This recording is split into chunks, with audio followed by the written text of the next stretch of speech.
अस्सलामुअलैकुम वरहमतुल्लाहि वबरकातुहू। इत्तेहाद न्यूज़ में आप सभी का खैर मकदम है। बहुत ही संजीदा मसले पर बात करते हैं। यकीनन पिछले कुछ दिनों से पहलगाम हमले को लेकर बहस मुबासे देखे जा रहे हैं। एक ही बात दोहराई जा रही कि आतंकवादियों ने धर्म पूछकर गोली मारी। अब आतंकवादियों ने धर्म पूछकर गोली मारी है तो इसी बात को बड़ा चढ़ाकर और भी ज्यादा शिद्दत से पेश किया जा रहा है। जितना कि कश्मीरियों ने वहां फंसे सैलानियों को बचाया, सैकड़ों लोगों को अपनी पीठ पर बिठाकर जाने बचाई, कुछ लोगों ने अपने घर ले जाकर उन्हें पनाह दिया और इंसानियत का सबूत पेश किया। बहुत सारे लोगों ने कश्मीरी मुसलमानों की तारीफ भी की और किस तरह से मेहमान नवाजी को अंजाम दिया बताया। लेकिन कुछ लोग नफरत परोसने के लिए ही बैठे रहते हैं, तो उन्हें अच्छाई को छिपाकर उन पहलुओं को दिखाने में मजा आता है जिससे नफरत परोसी जाती है। यकीनन जो हादसा हुआ इंतहाई शर्मनाक और इंसानियत को दागदार करने वाला था। आज इस मौजू को लेकर इसलिए सामने आया हूं क्योंकि पहलगाम हमले के बाद कुछ नफरती गिरोह जो पहले से इस काम के लिए तैयार बैठे थे अब सरगर्म हो चुके हैं। दहशतगर्दों को अगर दो हिस्सों में तकसीम किया जाए तो गलत ना होगा। कुछ देश के अंदर सरगर्म है तो कुछ देश के बाहर जैसे पाकिस्तान से भारत में आकर इस तरह की बुज़दिलाना हरकत को अंजाम देते हैं। आखिर इन दहशतगर्दों को नाम पूछकर मारने की क्या जरूरत पेश आई? जाहिर है उनका भी वही मकसद है जो कुछ लोग भारत के अंदर इस तरह की नफरत को अंजाम देते रहते हैं। पहलगाम हमले के बाद देश के कुछ हिस्सों में मुसलमानों पर हमलों की वारदातें पेश आई है और वो हर रोज बढ़ती जा रही है।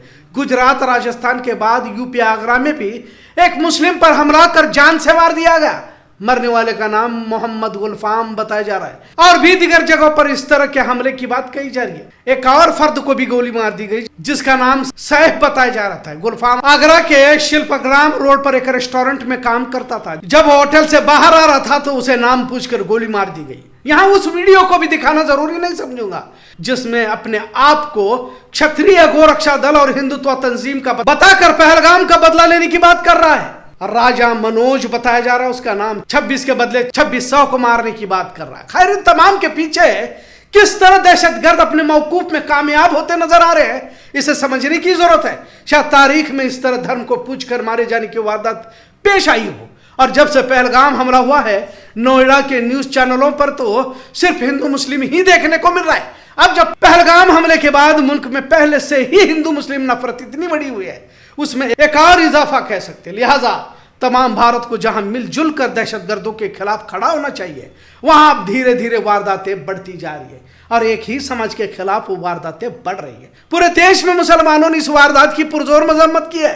खुद कश्मीरियों ने भी इस दहशतगर्दाना हमले की मजम्मत की है। लेकिन देश के अंदर बैठे नफरती गिरोहों को वही काम करना है जो दहशतगर्द करना चाहते थे। लिहाजा बढ़ती वारदातें मुल्क में एक बार फिर डर खौफ का माहौल बनाने के लिए पहलगाम हमले का सहारा लिया जा रहा है। पहलगाम हमले को लेकर बहस मुबासे तो हो ही रहे हैं, लेकिन जिस तरह का माहौल मुल्क में बनाया जा रहा है फिक्र का बाज जरूर कह सकते हैं। वह बिल को लेकर मुल्क पहले से ही तनाव के दौर से गुजर रहा है। अब तो सरकार से सवाल पूछना भी जुर्म होता जा रहा है। अभी हाल ही में पहलगाम हमले को लेकर न्यूज रिपोर्टरों ने मोदी शाह को घेरने की कोशिश की तो आसाम में सवाल पूछने वालों पर ही मुकदमे दायर कर दिए गए। मतलब हम करे सो कायदा की तरह माहौल बनाया जा रहा है। पहलगाम को लेकर मुल्क की सतह पर पहले से ही इस तनाव के माहौल में और नफरत फैलाने की कोशिश की जा रही है।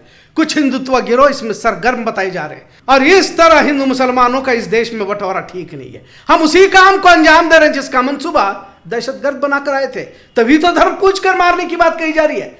कलमा पढ़ने के लिए कहा गया, यहां तक बात सामने आ चुकी है। वैसे देखा जाए तो कश्मीरियों ने इंसानियत का मुजाहरा किया हुआ है, उसे मिसाल के तौर पर दिखाना चाहिए था। लेकिन गोदी मीडिया को नफरत ही परोसने में मजा आ जाता है तो उसी काम को वो अंजाम दे रहे हैं। खैर 26 के बदले 2600 क्या भारत ही के मुसलमानों से बदला लिया जाएगा? ऐसा सवाल उन फिरका परस्तों से किया जा रहा है। जिन लोगों ने सोशल मीडिया पर वीडियो वायरल किया हुआ है उन्हें अब तक हुकूमत क्यों गिरफ्तार करने में नाकाम रही या गिरफ्तार ही करना नहीं चाहती? ऐसे बयानात सोशल मीडिया पर वायरल करने वालों पर भी कार्रवाई होनी चाहिए। मुल्क में भाईचारे की जरूरत है। हिंदू मुस्लिम एकता ही इस देश को बचा सकता है। इस मुल्क का संविधान जिंदा रहे, इस मुल्क का संविधान ही बचा सकता है। भले कुछ लोग नफरत के जरिए सियासी रोटियां जरूर सेंक सकते हैं। पहलगाम हमले को भारत के अंदर के मुसलमानों को जोड़कर हमला करना मतलब दहशतगर्दों के मंसूबों को हम कामयाब कर रहे हैं। बजाय एकता का मुजाहरा करते यहाँ जुलूसों में रैलियों में एक समाज को लेकर तौहीन-आमेज़ नारे लगाए जा रहे हैं।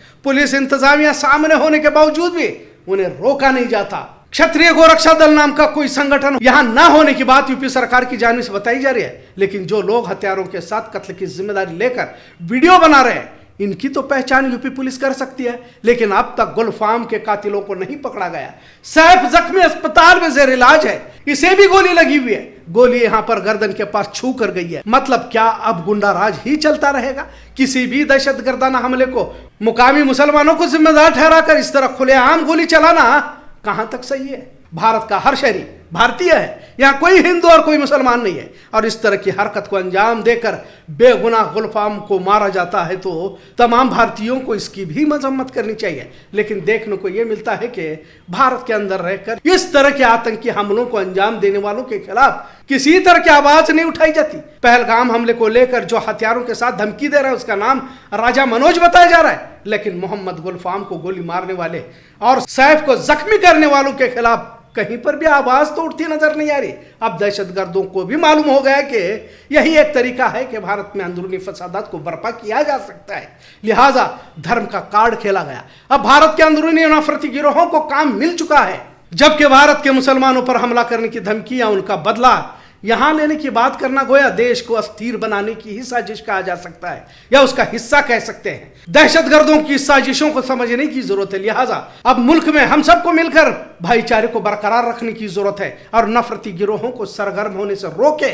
मुल्क इंतहाई संगीन दौर से गुजर रहा है, लिहाजा दहशतगर्दी का मुकाबला हम सब मिलकर ही कर सकते, इतना जरूर। आज का मौजू कैसा लगा इस पर जरूर कमेंट करें। इत्तेहाद देखने के लिए शुक्रिया। अल्लाह हाफिज।